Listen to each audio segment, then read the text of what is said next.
Ladies and gentlemen, welcome back to the Menger Institute podcast. Today we have a very special guest, Germinal Van. Germinal is an author and a publisher. He is my publisher.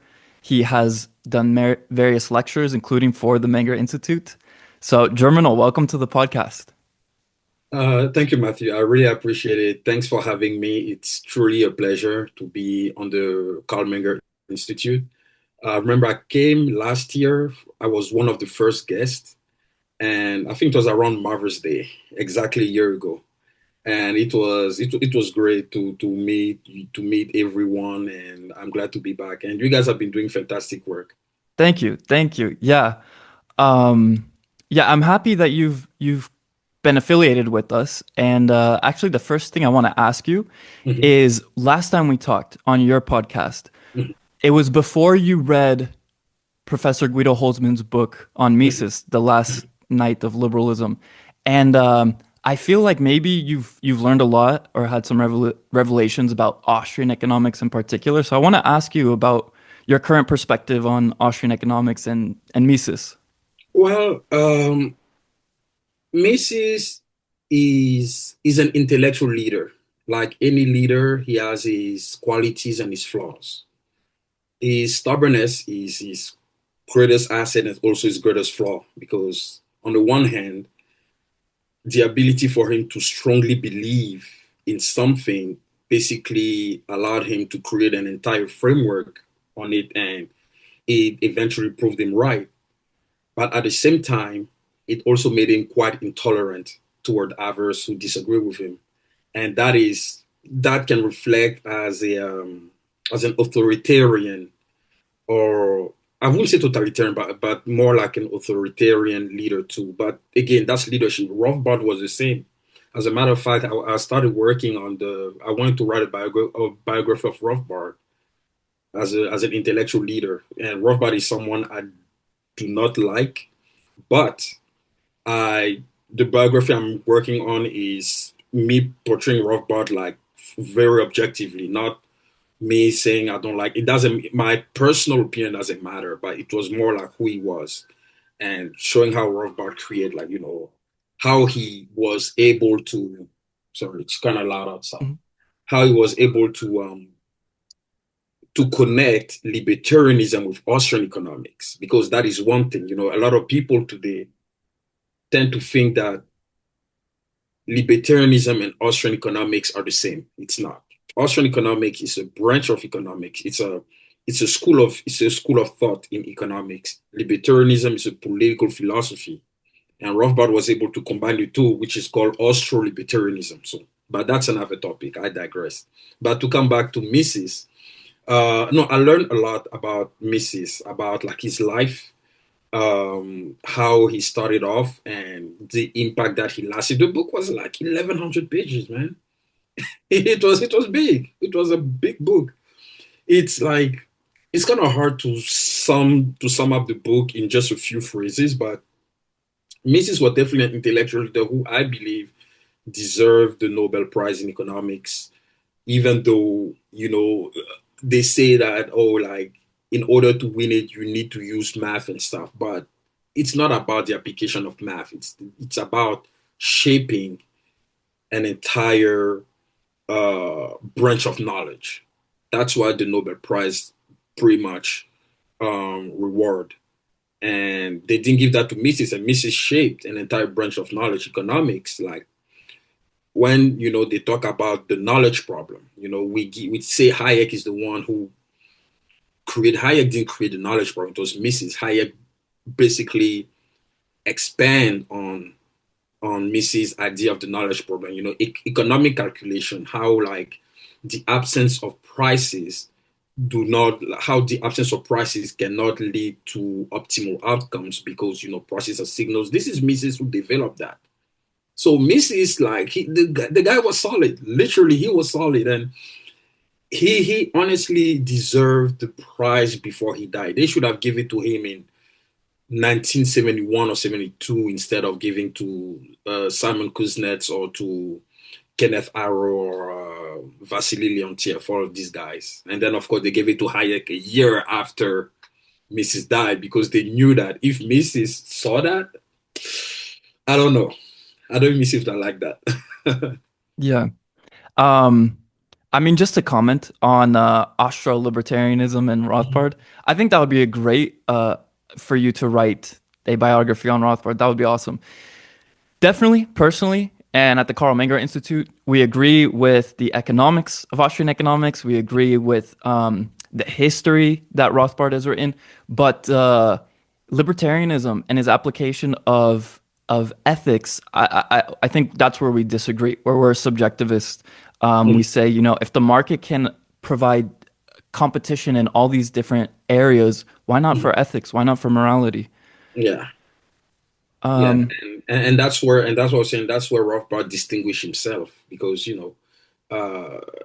was the third generation of Austrian economics. So you had uh, Karl Menger, the originator, and then Frederick Weiser and all these guys, and then you have Hayek and Mises, and then now you have Rothbard. Rothbard's the third generation. So, of course, like when it comes to impacting Austrian economics on its own without the libertarian sphere of it, Rothbard, I would say, was kind of average, but he distinguished himself by bringing Austrian economics into libertarianism, and that's where he was able to create anarcho-capitalism, which you're part of, and yeah. and Austrian libertarianism, and yeah, so that's really his strength, and I give him credit for that because one of the hardest things to do is to create a theoretical framework. It's hard because you have to make sure that everything holds. Everything holds and it makes sense. It's easy to say it has to make sense, but when someone reads it, there should be no contradictions. And this is one of the hardest things to do. So I give kudos to Rothbard for that. But honestly, when it comes to my assessment of Austrian economics, I agree with most of the Austrian positions on most things, especially monetary policy. The only part where I disagree is just the methodology. That was one thing where I was not able to reconcile myself with praxeology. But other than that, I don't have any fundamental disagreement with the Austrian school. Um, sure, maybe the way we see economics, like I see more economics as a matter of resource allocation. Austrians see more economics as a matter of human action and decision making. And of course, resource allocation is based on decision making too, right? But the only difference is that if you see economics as allocating resources, then it's easier to use, empirical method for that. But when it comes to decision making, it's about understanding why humans behave the way they do.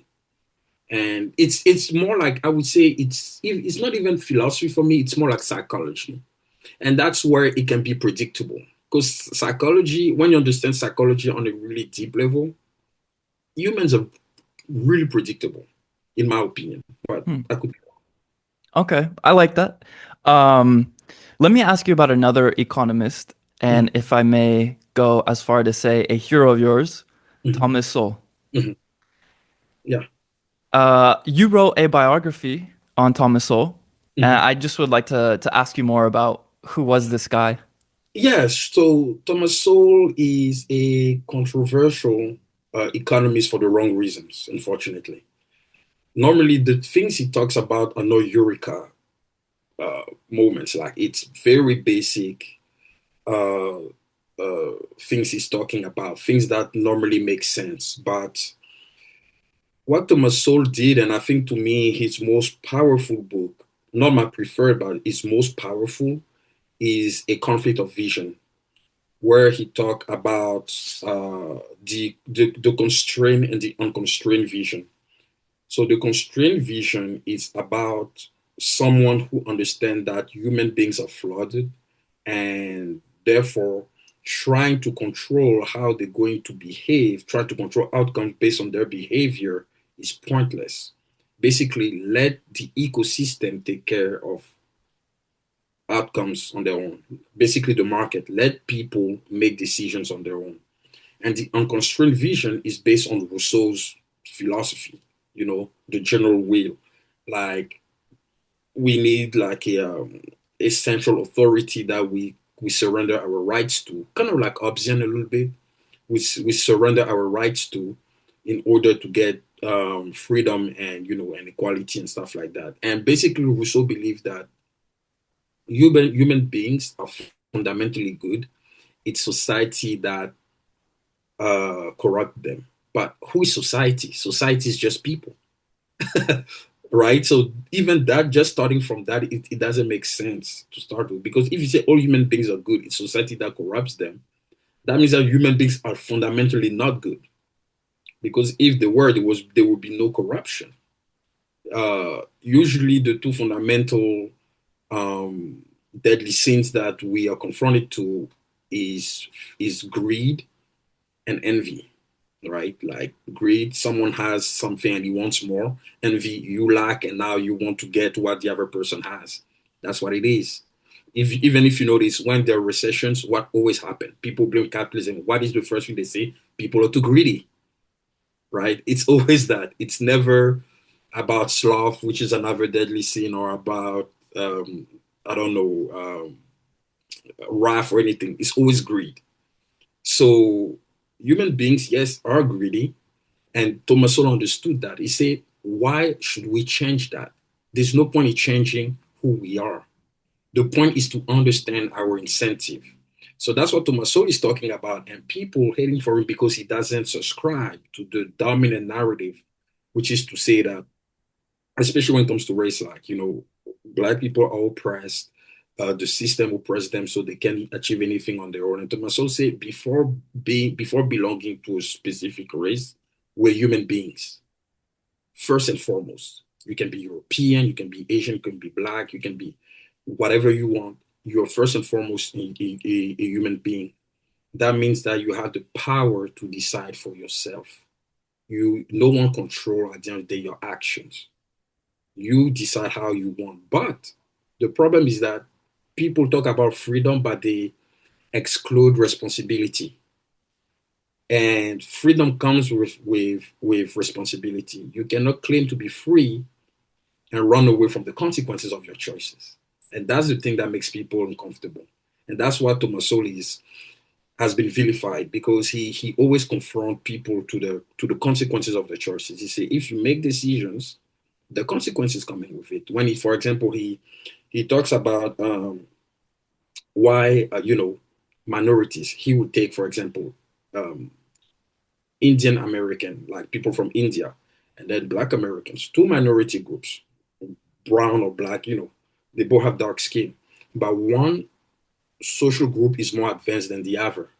Why? Because one engage in productive activities, the other doesn't. So here it's a matter of behavior. It's not a matter of external factors that prevent one group to do what the other is doing. Especially that we all face, segregation, all type of oppression, especially in America. Even whites did, the Italians did, Irish did. Like no one was excluded from it, except the British at first. But no, everyone else was subjected to oppression, and some groups did better than others. And the only reason is because they adopted productive behaviors that enabled them to achieve success compared to the ones who did not. Well, in talking about race and oppression, I would Mhm. argue, Germinal, Yeah. that black people are oppressed, except they're oppressed by white liberals in a form of paternal racism who say, well, if we don't have affirmative action, how else would black people get into universities and colleges? So I think the oppression is this paternal racism, and I want to see what you think about that. That this is like not racism of KKK necessarily, but just looking down and fetishizing and infantilizing Mhm. black people. Well, you have a point. I see why you put it that way, and it's not fundamentally wrong. However, it shows that black people are very gullible. because that's what it is. That's pretty much that's the only thing. It says like, okay, we can get into your head and make you believe anything we want to believe.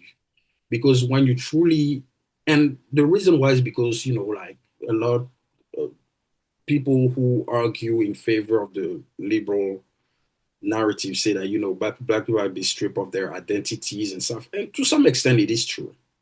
Like when you've been in slavery for that long, 400 years. But again, to me, this is a limited argument. For how long are we going to use this? Right? Like everyone has experienced slavery at some point in the evolution of humanity, you know. So everyone has done that. Like so at some point people lost their identity. But the question is, for how long are you going to rely on slavery, colonization, Jim Crow, and all this stuff to justify your shortcomings? Because let's take for example, Nigerians who come to the United States, they're black, they're Africans. Nigeria was colonized by the British. But when Nigerians come to the United States, they're quite successful, right? Although they have the same skin color as the Black Americans who live here. So why Nigerians are successful and Black Americans are not?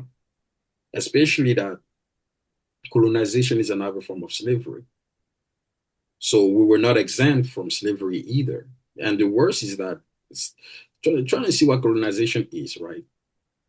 Colonization is like basically the oppressor comes into your home, beats you, rape your wife, subject your kids in your own home. He subjects you in your own home, and now takes your home and make it his home. When we take slavery, especially in the American case, they came take you from your home and took you to their homes. You see the difference? So which one is more humiliating? When they come to your home and so they take your home and make theirs. When you look at South Africa, that's technically what happened. So when you look at South Africa, Zimbabwe, Zambia, like Southern Africa, they had the colonization of settlement. So the British and the Dutch, they settled in those areas and they made those places their homes. That's why we have the apartheid. The same happened in Brazil, right? That's why you have like white Brazilians. And but in America it's different. Like white came and then they took blacks from Africa and shipped them here. So colonization is worse. And yet when Africans come in the United States, they end up usually, not all the time, but they end up in a better position. So why they end up in a better position? Because they come here with a mission. We're here for opportunities. We live in a country where the opportunities we have, we don't have them back home. So we're going to make the best of it. We're not going to start relying on other government means to make a living for ourselves. It's easier to open a business in America than to open a business, for example, back in Ivory Coast. Back in Ivory Coast, it can take 2 months just to get the paper to see that you have an LLC. Here, it takes some states it takes 2 hours. Some states it takes maybe 10 days, but the point is that like, it's shorter. So it's really about behavior, it's about mindset, it's about your mentality, how you think. For example, when I came, I never thought that I was oppressed. Oppressed for what? I'm not like I never thought that I was. Ivory Coast has been colonized by France. In fact, the French have a stronger colonial grip on French-speaking countries than the British do. But I never felt oppressed because to me, I believe that I'm free. When And did you it's that come same here? mindset that I brought here. When did you come here? I came here in 2010. Yeah, And 2010. and from where exactly? I came from Ivory Coast in West Africa, French-speaking country, West Africa. Came here in 2010. I was 20 years old. I came with a student visa, and the rest is history. Nice. So Yeah. let me ask you about immigration Mhm, then. If it's a mindset, mhm. then what do you think about immigration policies, or what would be your prescription? Well, I think when it comes to immigration, of course, it's important that to have a framework where, those who come here come to get the best opportunities possible. At the end of the day, the fundamental immigration framework of America was always for people to come here for better opportunities. That's why everyone leave where they're from to get here. I think the real problem it's more about the inhumane or rough method that this current administration use to enforce the policies. That's really what the real issue is. Because when it comes to the policy themselves, President Obama had the same policies. No one talk about it because he didn't enforce the inhumane or the tough method, to get illegal immigrants out of the country. Because President Obama is known as the deported in chief because he deported more than 3 million people. But we never bring it up, at least not in public, because no one even knew about it. But people were getting deported. So I think the real issue is not about the policies themselves, it's about the method. Now, I think when it comes to policy, where the issue is perhaps a birthright uh, policy that Trump wants to get rid of. And I think he's wrong for that. Any person who is born in America should have citizenship. I understand like his point where he said that because some illegal come so that their kid can be born here and then they can use the kid's citizenship to bring them here or anything. But at the end of the day, this is a law that has always existed since America's inception. If you come in the United States and if you were born in the United States, you're automatically an American citizen, period. I don't understand why people who were born in America, even if their parents were illegal, should be stripped of the birthright. I think it's wrong. Yeah. You got me thinking that with immigration, a Mm-hmm, major issue, and this is you know, heavily understood by economists, is that you can either have a welfare state or an open border state. yes. And Yeah. the more welfare statism that you have that's Mm-hmm, providing all these benefits, and if that just proportionally outnumbers the mm-hmm, productive members of society, then you're going to run into deficits. You're going to run into like complete undermining your own country's prosperity. mm-hmm, Combined with then cultural influences, for better or for worse, and then I think it's a population numbers game. mm-hmm, Although I don't know, because I hear people like Curtis Yarvin talking about like if we have a policy of just importing tens of millions of 20, 50 mm-hmm, million people a year, mm-hmm. you know, then you have a flood of immigrants, which again the welfare state couldn't maintain. And I think even like the best approach, in my opinion, is to create a gradual um, dismantle of the welfare state. Because you can't just get rid of the welfare state like that. It will be like a shock, a political shock. So what you do is that maybe you can get rid of it at the federal level, then let the states decide. And what you will see is that some state will try to act like, oh, we're allowed to get everyone, and they'll shoot themselves in the foot. Usually the super liberal states like in New England, they will try to act like the Nordic countries. I don't know if you see what's happening in Sweden, for example, right? Sweden has always been like a model of progressive success, but right now Sweden is not doing well. Crime has skyrocketed since they let Somalians coming in the country. They refuse to assimilate. They refuse to embrace Swedish culture. They promote Sharia law and all this stuff. Like it's going pretty bad. So the same framework would be applied to the states too, because if we get rid of the welfare state at the federal level, the liberal states will say, okay, those programs that the federal government got rid of, we're gonna have them.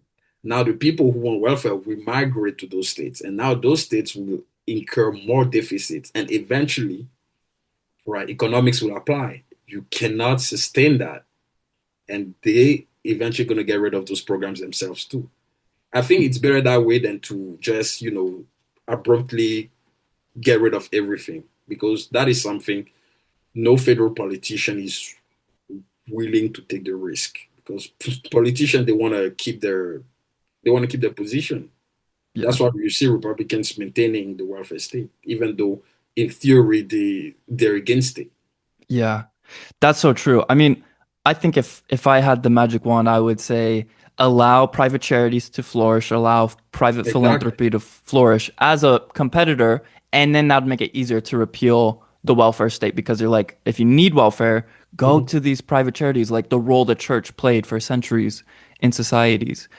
But perhaps now that I think about it, undermining private charities from the church has also gone in hand with like secular Mhm. socialism, communism of being anti-religious.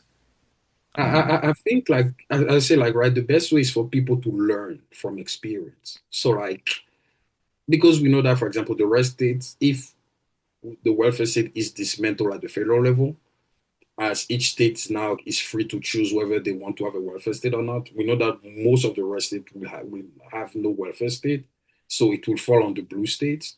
And now the blue state will be confronted to the reality of what it takes to maintain a welfare state. Yeah. And they will have no choice but to eventually come to the conclusion that they have to dismantle the whole thing altogether because it's unsustainable. And this is what's going on in the UK at the moment, right? With the immigrants and increase in Mhm. violence. Yeah. Um, yeah, we'll see what happens there. And you see, Matthew, like what's interesting about what we just talked about when it comes to immigration, people who come and they refuse to assimilate and stuff like that. It it comes back to the unconstrained vision of Thomas Sowell, the Rousseau approach to human nature. Oh no, they're good. It's society that corrupts them. But you see that those people are human beings. They make the free choice to not assimilate. There is we haven't enforced a, an assimilation policy. In France, they have. In France, they have tried that. That's why French immigration policies are quite tough. But in the US, we haven't. And the reason why is because we always believe in cultural pluralism, right? Because the foundation of the US immigration system is economic. It is not cultural. In France, it is cultural. The French, they don't care about economics. When you come, they want to mold you into a French person. But in the US, it doesn't matter. Sometimes they don't even care that if you don't speak English. So long as you come here, you create businesses, you pay taxes, you create value, you create jobs. That's it. That's how it has always been. That's why American immigration policies have always been loose in general and for the most part, it is successful because so long as you work hard, you create value, who cares if you speak English or not? So long as you don't commit crimes. Mhm. You don't commit crimes, you're a law abiding person, you create businesses, you create employment for people, you get the economy going. Who cares if you speak Mandarin or Japanese at home, right? That's the American immigration framework. But the French, we don't care if you create businesses or not. If you're Japanese, we're gonna turn you into a French guy. Mhm. So So yeah, what do you think? What do you think is I mean, I don't even think the right question is better, but it's super interesting. personally, the American approach is better than the French. Okay, And the reason why is because at the end of the day, that's very American of you to say. oh, absolutely, absolutely. I know I am more American than Ivorian, to be honest. No, but it is because let people decide how they want to do things. But of course, now like there's also the limits of liberty, right? And James Buchanan wrote a book about it. It calls The Limits of Liberty because I don't know if you're familiar with the work of James Buchanan and public choice theory, but he's really against anarcho-capitalism. He believes in the free market. He's a zealous advocate of the free market, but he believes that we still need government. Like he believes that freedom has limits, like, and those limits are the legal framework in which we operate, right? So James Buchanan and Rothbard, they always had an issue when it comes to that. But that's because, like, as I say, like, I prefer the American approach where You don't have to compel people to speak the language so long as they're law abiding and they create jobs and stuff like that. But at the same time, too, their refusal to speak the language also has consequences too, right? Because now they refuse to assimilate. Because you see, for example, a lot of Mexicans coming, they may not necessarily commit any crime, but the fact that they refuse to speak English, to remain embedded into Mexican culture, it turns the country into something else. So basically, the shift that has happened moved from the economic to the cultural. That's where the issue of immigrant of American immigration policy is. It is at a crossroad between the economic and the cultural. Before it was always economic, no problem. That's why if you notice, every American president before never made immigration a it is Trojan horse. Never. Every American president, like every American president, the person that runs for the presidency, they always talk about the economy, healthcare, uh, pretty much those are the biggest topics. Immigration, they brush it off. And then Trump comes, says that Mexican are rapists. They steal, they bring drugs and all of that. So now he brought, because when he said that out loud, it was because a shift was happening. The immigration framework was moving from the economic to the cultural. And also, I believe it is fair to say that there are also a lot of white Americans who are not comfortable with the country losing its whiteness. It's something that has to be said Mhm. because the whites are becoming the minority progressively. They're still the majority, but they become the minority in America as people are mixing. So they see Trump as the last uh, resort to preserve America's whiteness. So there's that part too. So yeah, so it became a cultural issue more than an economic issue since Trump brought that up because he says, they're doing this, they're doing that. So people no longer cares about whether they come to create jobs. It's like they are replacing us. I don't know if you're familiar with the great replacement theory. Mhm. That's what it is. Okay, okay. We'll get into some more politics and anarchism, but Sure, you got me also thinking about California, for example, where I'm sure. from, and to use Walter Block's argument that the land ownership Mhm, maybe is still owned by the first owners. So the Mexicans actually used to own California. mhm, And now I'm thinking, wow, if California was owned by Mexico today, one, I think it would greatly help Mexico. But two, mhm, with the direction that California is going down as a mhm, one-party state, companies leaving, more socialist, mhm, maybe that would be better for California. Um, which makes me then go back to the cultural side of things where it's like, I think the economic aspect of people in a country trying to create value and being productive. At the same time, I do like the cultural aspect, and I don't know if I want them to assimilate. Do you kind of see where I'm going with this? A little bit, but keep going. Um, so yeah, so I'm thinking like, wow, like maybe Mexico needs to take back California. Well, but here I understand Block's argument, but there is a flaw in his argument, in my opinion. And the flaw is that, uh, yes, the US took California from Mexico, but it was a transfer of ownership. If we talk about ownership, there was a transfer because when a war is won or lost, documents are signed, agreements are signed. And those agreements that are signed, usually, what are they? They're usually a transfer of ownership. When you look at, for example, the Treaty of Versailles, that's what happened. Now, like, France was technically owning Germany. The Germans have to pay all these reparations and stuff like that. The Germans didn't have any more freedom because the French owned them. If you pay close attention to how wars are negotiated once there is a winner and a loser, all the documents that are signed are nothing but a transfer of ownership.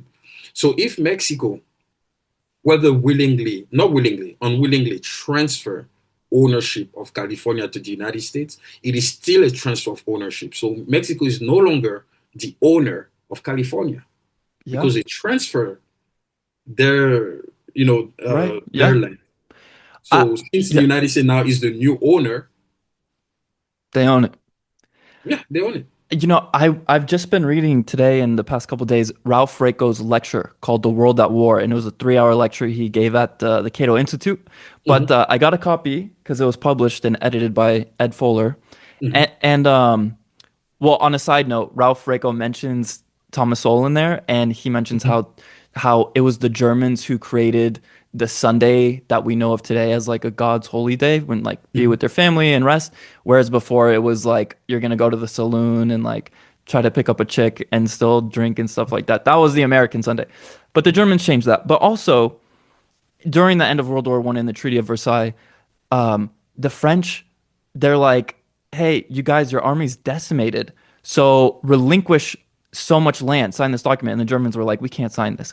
And they're like, we'll invade if you don't sign this. And the fact that they lost parts of Poland, so much area, Yeah, it's interesting because it's you're forcing over a treaty at gunpoint, yeah. essentially. I mean but that's why it's war. Yeah, Because yeah, war, it's the fundamental tool of war is violence, yeah, and so basically you use violence to transfer ownership. Because even when you look at World War II, right, Germany lost again. Then what happened? A transfer of ownership. Now Germany had to transfer its ownership of itself to the United States and to the Soviet Union. That's why we had the Berlin Wall. Germany divided into two, the Western camp and the Eastern camp.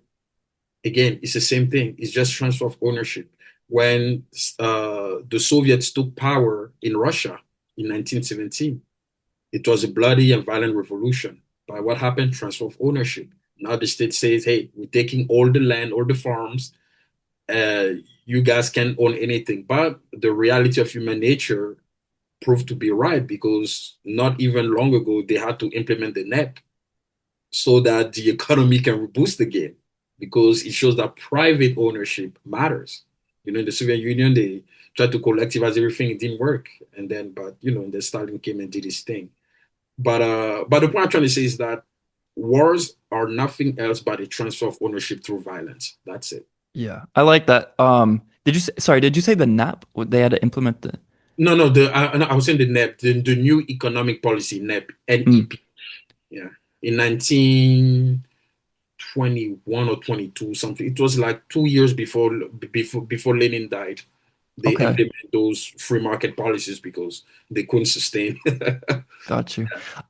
So let's talk a little bit more about politics and anarchism. Sure. So Yeah. I'm an anarchist because Hmm. of obviously being an economist, that being the foundations, but at the same time, because of this idea of war and peace Hmm. and how devastating war is and like the whole history of like even World War One and then World War Two and the modern contemporary wars is that these are produced by governments. They're not produced by private individuals.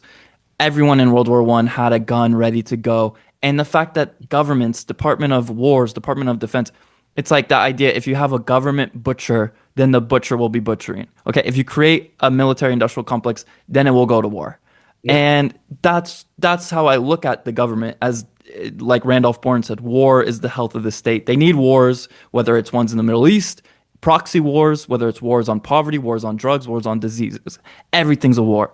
And that destroys society. It destroys wealth. It destroys people. So yeah, so I'm curious about your about specifically on anarchism, but what you I think mean, about that? when it comes to that very specific topic of war, I agree with you on that one. Now, when it comes to should we privatize every single thing, maybe we can debate about that. But when it comes to war specifically, I agree with you because it would be way too boring for the state to limit itself to its regular functions. Yeah, we're just going to protect your rights and blah blah blah. It's boring for the states. It's like we need action. So they go and they create a war, and that's how the state makes itself useful. But I totally agree with you that wars wouldn't exist without the state in itself. Why? Because who wants to go and kill others for no reason, right? Like people have incentives, and once they're able to match or align their incentives, they find they're able to compromise. But war is about showing force. It's about increasing spending because when the states goes to war, it tries to show two things. Number one, we're here to protect you, and number two, we are also increasing spending to show that what we're doing contributes to the common good, and which doesn't make sense in my opinion. So, war is definitely an artifact of the state. On that one, I totally agree. Yeah. Um, I mean, we don't have to debate anarchism and privatization of everything. I do want to mention because this was on my mind when we were originally talking about socialism and this idea Mhm, of greed, and mhm. I think I saw this in a comment, but it was so like such a uh, what's the word I'm looking for? Um,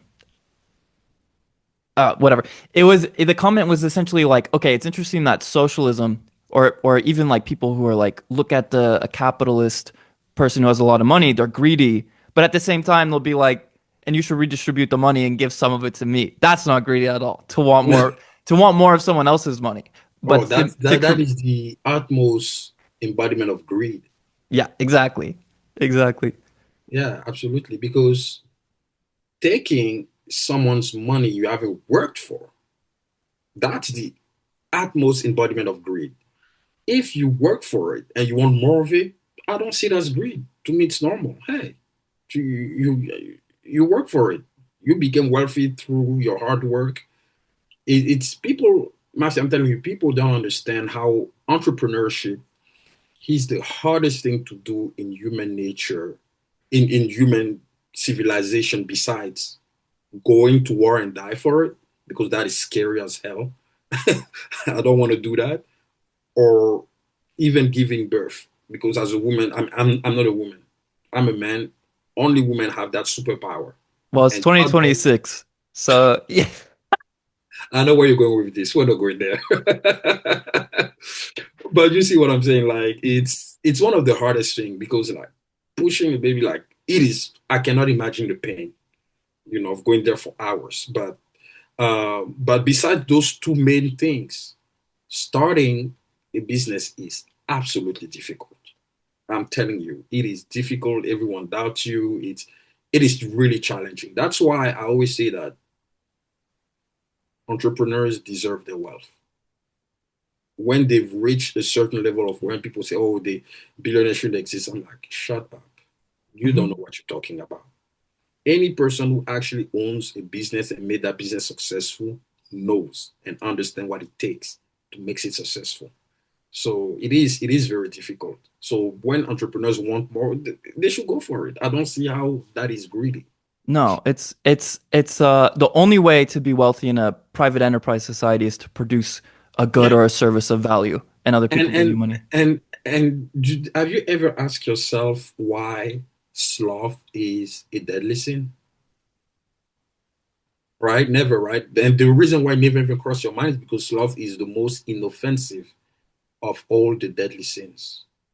But Wow. the reason why it is because it is contrary to the human condition. As humans, we are meant to produce, to create. When you look at the story of Robinson Crusoe, same thing. He was on that desert island. What did he do? He created something. We cannot help it.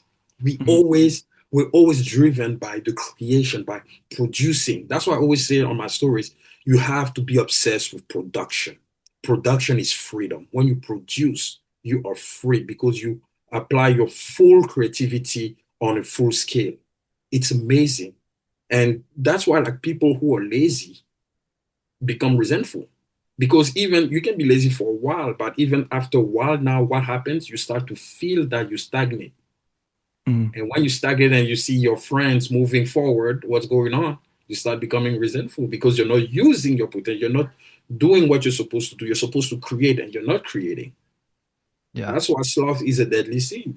It's a deadly sin. Like it's bad because it's contrary to who we are. That's why we have ambition. Ambition is the engine to push us to create new things. And we have creativity. We produce. That's why we constantly human beings cannot help themselves. No matter where we are, we're going to create something. Yeah. Always. That's such a good insight. It makes us, I think it's kind of tangential to gluttony in a sense that we're Yes, consuming absolutely, more absolutely. than we're producing. Yes, And the absolutely. fact that it's inoffensive, I've never thought about that, but that's so Yeah, true. it And you is. know, and it also borders hedonism and Yeah, just pure consumption. That's very interesting. it is because, for example, when you look at, let's say, lust is dangerous because you can literally get killed. Like, let's say, if you go and sleep with someone's wife or something like that, or you sleep left and right, can catch an STD. So lust is dangerous. Wrath is dangerous because if you cannot control your anger, you can take someone's life. Um, Arrogance, pride. Pride is dangerous because when you're too uh, sure of yourself, when you become hubristic, you start to lose touch with reality. You start to think that you're infallible. That's what has happened to all the great leaders who fell.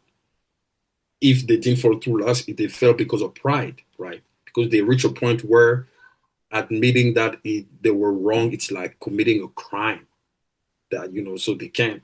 So pride is dangerous. Envy is the most dangerous of all of them because envy is you are resentful of someone who has done nothing wrong to you. That's why envy is dangerous because Hmm. when you're doing something for yourself and you're doing it well, you're doing it well. Now the other people who are watching you doing it want to be in your spot, although what you're doing has nothing to do with them. But now they ask themselves, why not me? Right? So envy is dangerous. And when you look at office politics, to me, office politics is even more more ruthless than actual politics. Because office politics in the corporate world is about envy. Someone gets promoted, now you get resentful. Why he got promoted or she got promoted and I didn't, and now you're trying to undermine them. You see what I'm saying? So envy is the most dangerous, in my opinion. So you have envy that is dangerous. You have gluttony. So gluttony is dangerous sometimes because it's about your health too. If you eat too much and you don't control it, you're basically endangering your health. But sloth, it looks like nothing is happening, but it goes really underneath because you're not doing anything, you're not being productive, you are consuming, and what it does to you is that it creates it leads you to the other deadly sins that now make you envious of others because they're producing, so they're doing better than you and you're not. Um, you becoming jealous of them. So they're like it leads to other things and it makes you resentful Hmm. of yourself too. Yeah. So yeah, It's also there's always something going on, right? And there's never nothing going on, and so it's like if you don't use it, you lose it. You, exactly, you'll lose your ambition. You'll lose so much of exactly. yourself and what you could have been. So with the time remaining, I want to ask you two more Hmm. topics. The first one is about monetary policy, current Sure. monetary policy. Hmm. Um, what you think about it, where you think the country's direction is going, general insights you may have. Yeah, well, I mean, when it comes to monetary policy, I've always said that the Austrians are spot on when it comes to that. And it's once you understand monetary policy, everything makes sense. At the end of the day, I've always said that I prefer, and that is one thing where I disagree with Chicago. Chicago school, they're in favor of fiat and central banking. That's the only aspect of the market where they believe that government should regulate it, and it doesn't make sense. If you believe in true free market, money should not be regulated by government. And the Chicago, they completely missed the mark of that. So the Austrians score a point when it comes to monetary policy. So, in my opinion, the fact that we don't have the gold standard, it always revert to this to the same thing, right? We have fiat, The Federal Reserve is playing with interest rate, try to dose it off, like see when to increase it, when to decrease it. At the end of the day, they always have to keep injecting money to make the economy quote unquote sustainable, which makes it more unsustainable because when an economy relies on currency are doomed to depreciate. They're doomed to go to zero. So our economy relies on currency. The Federal Reserve has to keep printing money regardless to make it sustainable. And in my opinion, the worst is that the way the Federal Reserve, sorry, does monetary policies that they focus on stimulating demand instead of stimulating supply. You cannot demand things into existence. You just don't. You create things, you bring them to existence, and you see if there's a demand for it. Steve Jobs didn't ask people whether they would like the iPhone or not. He created the iPhone and then he presented to them. He says, "This is going to change your life. Damn it, take it." And then some people started valuing it, and then and the market decided when you look at the iPhone versus BlackBerry. That's what happened.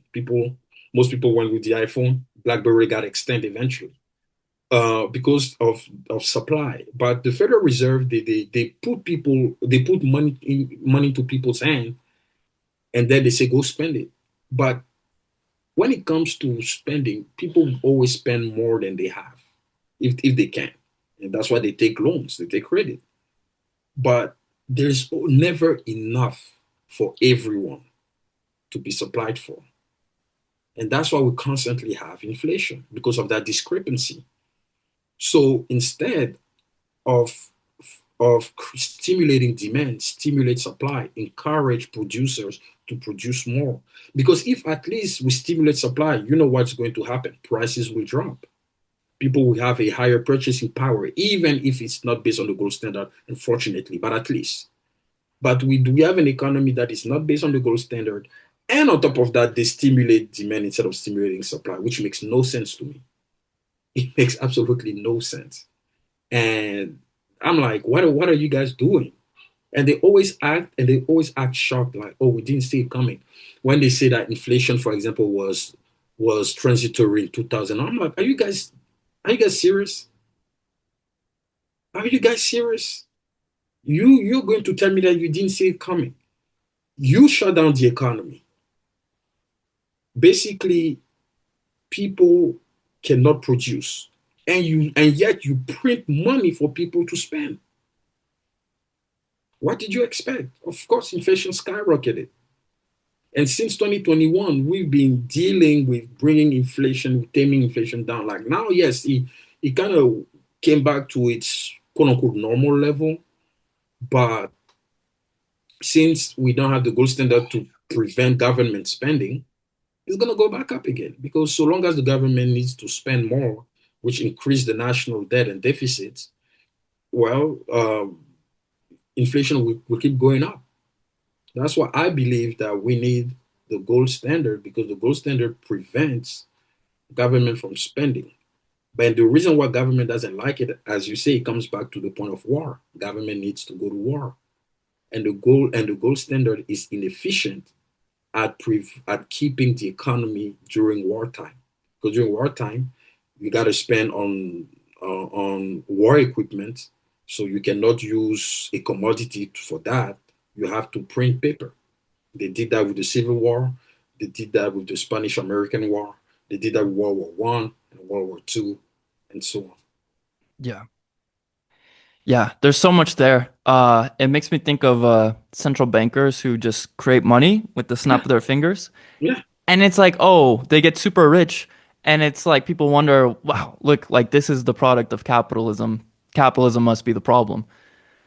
And Central that's banking unfortunate. is socialism applied to money.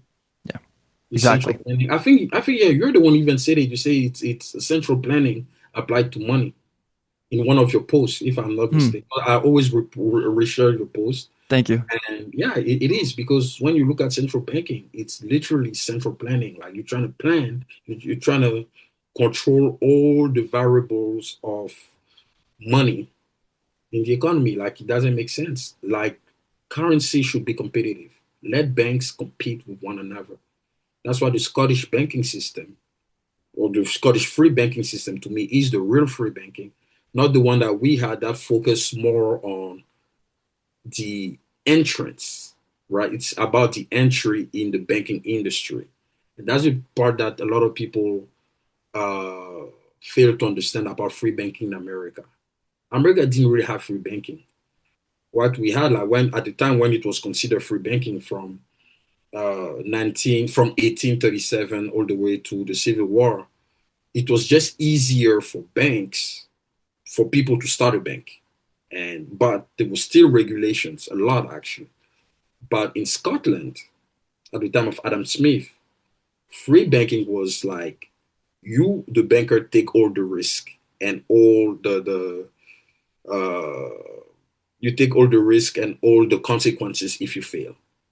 So it forced bankers to think twice before lending money recklessly because there was no bailout. There was no government to come and save them if they made a bad choice. Compared to here in 2008, people they knew that no matter what they do, the government will come and bail them out. So why should they care, right? So so that's what happened. So like the whole concept of free banking in the US was not the real free banking that we know, like free market economists know, especially those who understand free banking and support the concept, the movement. Normally, any serious economist who believes in free banking should be in favor of the Scottish free banking, not the one that we had before the Civil War. Hmm. To tell you an interesting fact, I want to say my great great great grandfather Mhm. was he started a bank in either Nebraska or Oklahoma, and he was Oh, shoot. I think it was Nebraska. He was the first millionaire of Nebraska. Oh, wow. And then I think he had like three daughters. They inherited the bank and they lost all the money. Of Uh, course. so let me ask you, switching Mhm. topics a little bit, about writing and about publishing, Mhm. just advice you can give to aspiring scholars and economists and writers in general Mhm. about writing. Well, writing is, to me and to you, I believe, is a craft. The most important is to be the best at your craft, is to be obsessed with being the best at what you do. So, everyone wants to write a book. We all have, oh yeah, I want to write a book. And then they start, they inspire, they write 2, 3 pages. And then once the inspiration fades, they stop. And that's where now people who are meant to be writers step in. Even though the inspiration is gone, they step up and they keep working on it. There are days, Matthew, I'm telling you, where like I do not feel like writing, but I have to do it. I just have to do it. Otherwise, I can't. Because like there are deadlines. I impose deadlines on myself. Like I have to complete this chapter by this time. And I'm very methodical. So it's really about discipline, it's about planning, about strategy. So for any person, for any serious writer who wants to become an author, they have to be disciplined, regardless whether it's nonfiction or fiction. It doesn't matter. You have to be disciplined. You have to create not just a schedule, but respecting the schedule. There are plenty of people they create schedules and stuff and they don't follow through. What's the point to create a schedule if you don't follow through? So you have to follow through your schedule. If you tell yourself that I'm going to every day, write every day. If you say I rather like you can go by the number of pages, you can go by the number of words, but you have to stick to the plan. And that's one thing. You can tell yourself, I'm going to write every day for 2 hours. After 2 hours, I'm done. For example, I read every day for an hour. I've been reading this book, by the way, the Lyndon Johnson Master of the Senate. This book is like 1,100 pages. It's pretty big, but I've been reading it every day. I already finished, and this is the third volume of the Lyndon Johnson series. I finished the other two volumes, and they're pretty massive too. So why am I saying this? Because I read every day for an hour. Once the hour is done, I drop it. That's it. And I do this every single day. So imagine you write every day or every 2 days for 2 hours. And let's say on average, you max 5 to 10 pages when you write. If you write every day 10 pages, by the end of the month, you have a 300-page book. And that's it. And 300 pages is 200, 250 to 300 pages is like the average book length, right? So people can write books in a matter of days if they truly want to, but they have to focus. They have to be disciplined. Discipline is key. Discipline is key. They have to focus on following through. They have to be diligent about it, and they have to do it for the love of the craft. That's what distinguishes writers like us from other people, from others. Like, for example, personally, I don't really like bestsellers because the best selling is not about the craft. It's about how famous you are. And if you want to be a bestseller, it's quite simple. I wouldn't say it's easy, but it is simple. Make sure you go viral, right? And once you go viral, that's it. And then you publish your book. Done. Monetarily, you'll make a lot of money. But for people like you and I who enjoy the intellectual side of it, who enjoy writing, we rather win awards. We rather be award-winning authors rather than best-selling authors because we want our writings to be recognized for the quality and the value it provides rather than the fact that we're popular. So, my recommendation to aspiring writers is to be disciplined with their writings, to do it for the love of the craft, to follow through the schedule, and to not give up because writing is hard.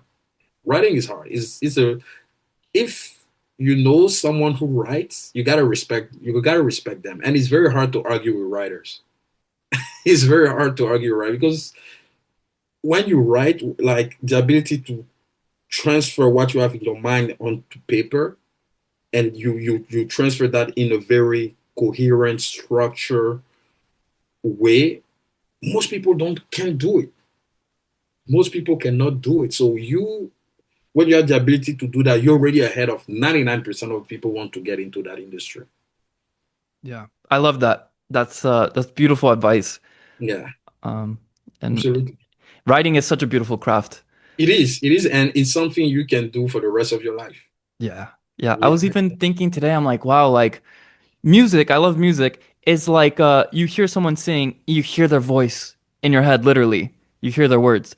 But with writing and you read a book, you're there's in your head without them even speaking.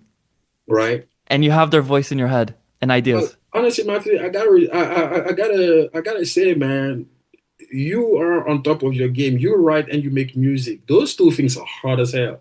Thank I you. write, I cannot do music. I Yeah. cannot do music. Like you do both because music is like writing, but uh it's a different thing because when you look at, for example, record labels, it's pretty much a publishing company for books. It works the same way. Like, we have like contracts for royalties and stuff like that. But for people who are producing the music, people are able to play an instrument or who are able to sing because they have the right chords. Like I can do any of that. So producing music is really one hell of a craft to have, and you have both, man. So you can go either way. You're an intellectual who makes music. Thank you. Well, thank you, man. I really appreciate that. I'll say this. I had to learn music and I was lucky enough to meet Become some it? people. Yeah, Thank you. And also part of it is like culturally, okay, I'll say spiritually. I wanted to get into music because I was scared to, and I wanted to like free myself from myself. interesting. And and I mean, Javier Malay said what you will about the guy. He was in cover bands and like was making Oh, I love music. Javier Milei. He's Yeah, crazy, yeah. man. Oh yeah, with the chainsaw. Yeah, yeah. And Crazy. I'm like, I think that energy is what's so important for our culture. Face your fears. Yeah. And yeah, writing music, it's so cool. It's like another creative dimension in writing, and like a lot of artists historically have been prolific writers too. Yeah, no, that's actually true. So That's they very true. complement each other. Yeah, Yeah, So no, thank you. no, this is great, man. Like you're definitely ahead of your game, and all the only thing I gotta tell you is this: just be obsessed with production. You have to be obsessed with producing. Yeah. It's people don't understand that production is freedom because when you produce, think about this. When you produce, like you write books and you produce music, so technically you're creating for yourself two type of assets, which are both catalogs. And those catalogs, you can sell them eventually if you want to, but you don't have to. But it's your, how can I say, it's like your true private property. It's your creative work. It's what came out of your mind that you brought life to. That's why it's the same for people who create businesses, and when it's time to sell it, they have trouble because, oh, it's my baby. Like it's I create that business. It's the same. Like I wrote 32 books. That's my catalog. You wrote, so far you have one, but there are more coming, and plus you're still young, and the music, I mean, I'll be following your musical work too. You have a lot, so you have a catalog that you're creating, Thank so you. you are elevating yourself above those who aren't there, so you have to keep pushing, like keep being obsessed with producing. Yeah. Yeah, it makes you free. When the more you produce, the freer you are. Yeah. I love that. That's beautiful. Speaking of publishing, you're a publisher, you're an author, but you're a publisher, and I want to ask you because with the Menger Institute, I want Menger to publish its own books, and do you have advice with the process of publishing, maybe Yeah, pitfalls? so the reason I became a publisher was because I developed skills in editing. I used to self-publish when I started, and I pretty much like knew how to use Microsoft Word, like all those techniques. Because the thing is that most people don't understand that there's a difference between an author and a publisher. The author just writes, he creates a content. The publisher is the one who has to use that content and polish it and make it a product, right? But the publisher may not be a good writer or an author. So an author is writes, a publisher publish. My advantage is that I do both. I know how to write and I know how to publish. Not many people can do both at the same time.